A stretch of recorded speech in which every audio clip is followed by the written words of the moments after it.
Which celebrity death actually made you sad? Robin Williams. Matthew Perry. Especially Matthew Perry, I love the show and loved his character.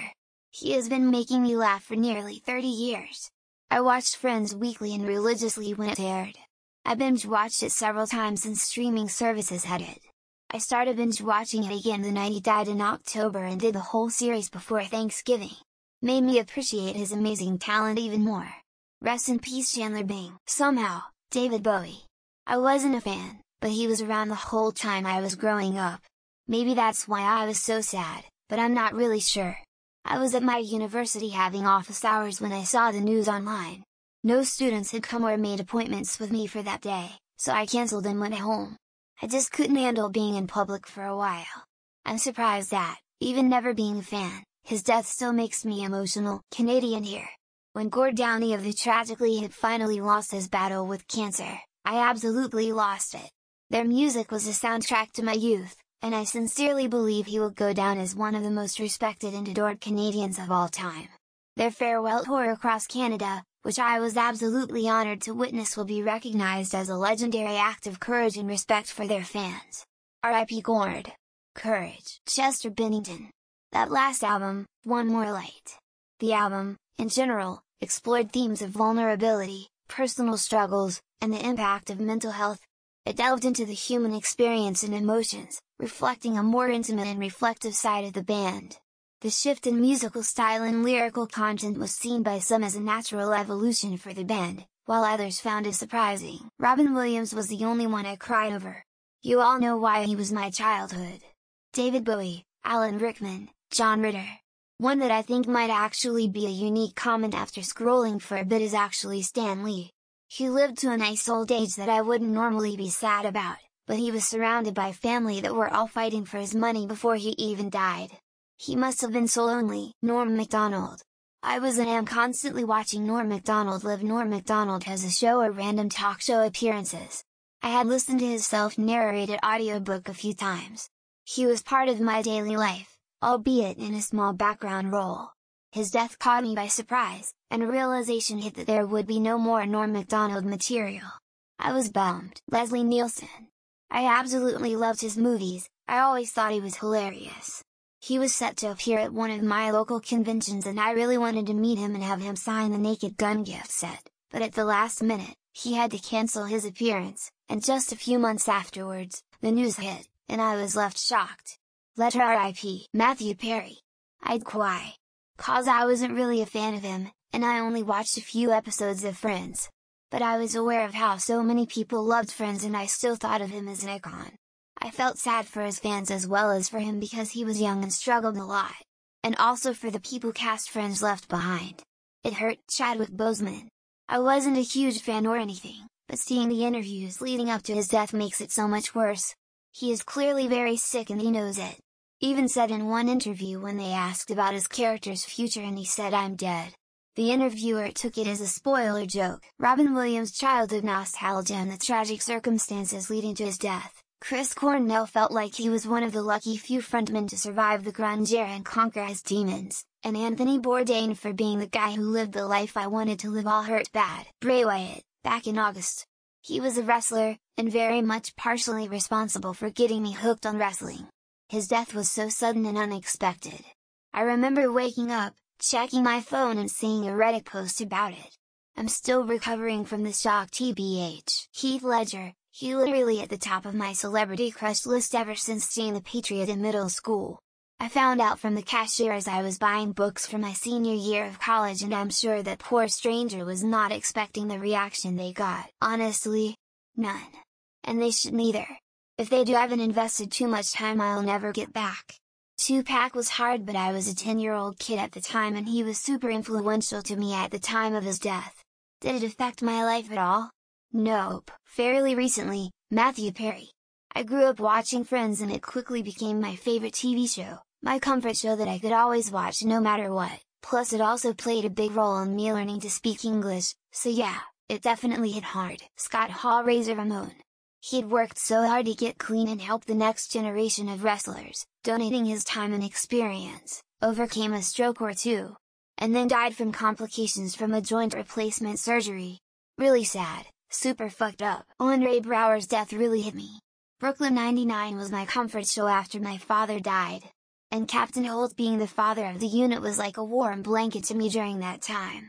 So when I saw Braugher had died, it was a complete gut punch. Michael Hutchence, Paula Yates, and then Peaches Geldof. It's just awful for everyone. Whitney Houston and Prince, just how they died. George Michael and pictures of him near the end, just giving up and not caring. Matthew Perry recently, Kurt Cobain. His music was great and he died in a very messed up way.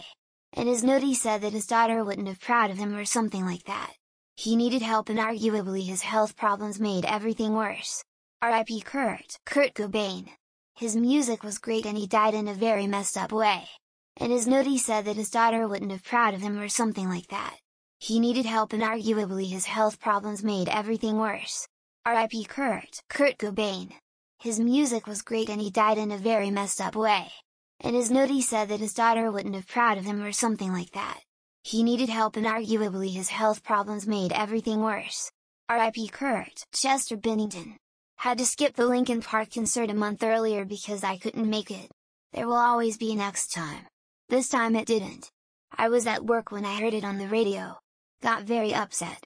My boss got angry, Bowie. I thought, well, there goes the last shred of creativity on the planet. I was actually thinking about him a day before. And not because I was always thinking about him. He just came to mind. And then he died the next day. Christina Grimmie. I actually discovered her songs many years after her death, but those songs are so good and her voice was wonderful. If she was alive, I bet she would be very successful. It's so sad that she got assassinated. As a drummer, Neil Peart. His style of playing has been a big influence on my drumming technique and style. Rush was also one of the first bands that I really got into, as well as the first band that I ever saw live. Anton Yelchin. I had just finished Green Room and was enthralled by his skills as an actor. R.I.P. I hope his parents find peace. I can't imagine the pain that is losing my children while I'm still alive and healthy. I'd cry, but when Princess Diana died, I was 9 and didn't really know who she was. I couldn't stop crying all night and my mom was so concerned. Lol. Also when Aaliyah died, I was devastated. That one hurts still. Honestly, none. This is something I never understood.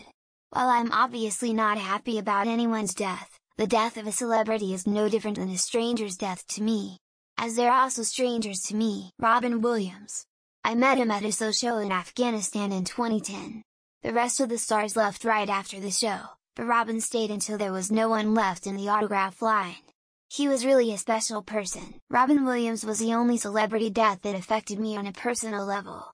It was a dear friend who I'd never actually met but known all my life was suddenly gone from the world. George Carlin.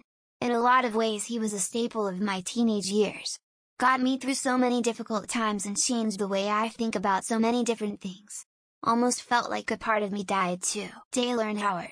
First celebrity death that I remember that made me sad. Maybe cause it was watching the race, but I remember being a little kid and that was the first time I processed death and it got to me. Maybe not someone most would consider a celebrity, but Terry Pratchett hit me really hard. I was reading all of Discworld when he passed. Those books were really helping me through some hard times. When Debbie Reynolds passed away right after her daughter Carrie Fisher. I can't imagine what the death of a child would do to a person at that age. It seemed like she died of a broken heart. Technoblade if we consider YouTubers as celebrities. Otherwise, no one. I haven't ever felt anything for movie actors or other YouTubers and probably won't, but he was pretty special to me. Joe Strummer, lead singer of The Clash. I called my cousin the day of, because he introduced me to them, and we both in tears. I don't want to fuck about. I cried when Joe Strummer died. The Queen? In spite of her imperfections, she gave it her all, remained immensely dedicated to the mission up until the day she passed and had always tried to do the right thing. Brittany Murphy. Amy Winehouse. Heath Ledger. Each of them was a beautiful soul and their work has made such a profound impact on me, and all gone way too soon. Paul Walker. It hit really hard. For a person who has little or no emotion towards anyone, this hit me very hard. Still feel God is a sadist when it comes to deaths. Crying face. Adam Yauch aka MCA aka Nathaniel Hornblower aka. I've been a massive Beastie Boys fan since I was a kid. I knew his death was coming but it still gutted me. Robin Williams and Edward Van Halen. Probably my two favorite celebrities because of their sheer talent and the joy they took in performing of all time. Amy Winehouse still upsets me. I adore her voice. She died with a relatively small catalog of music. Saddens me we'll never get more music from her. Cameron Boyce. I grew up watching Jessie, so learning that he died felt like losing a piece of my childhood. He was so young, and it was so sudden. Scott Hutchinson. Lead singer of Frightened Rabbit, a band I love. Committed suicide by jumping off bridge near Edinburgh. So sad. He was amazing. Sir Terry Pratchett. I was lucky enough to meet him when I was a bookseller and he did a signing event at our store. An absolute gem of a man. Rick Mayall was my childhood hero. I was so sad when he died and still am. He apparently suffered a heart attack after going for a run. Is Ruth Bader Ginsburg a celebrity? I cried because I knew what would happen Trump appointing someone, Roe v. Wade falling, etc. Brittany Murphy. I love her movies and she always seemed so bubbly and fun to be around. It just seemed to have come out of nowhere. Sir Terry Pratchett. I cried when I learned about his death. Such a great author, and such a kind soul. His books are a treasure. Lane Staley. Anyone who was an Alice in Chains fan knew he'd die way before his time and he did, but it was still devastating. Sushant Singh Rajput. He was an Indian actor and he was probably got mentally tortured before the suicide but no one was blamed. Michael Jackson. George Michael. Prince. Amy Winehouse. Patrick Swayze. Christopher Reeve. Anton Yelchin. Steve Irwin.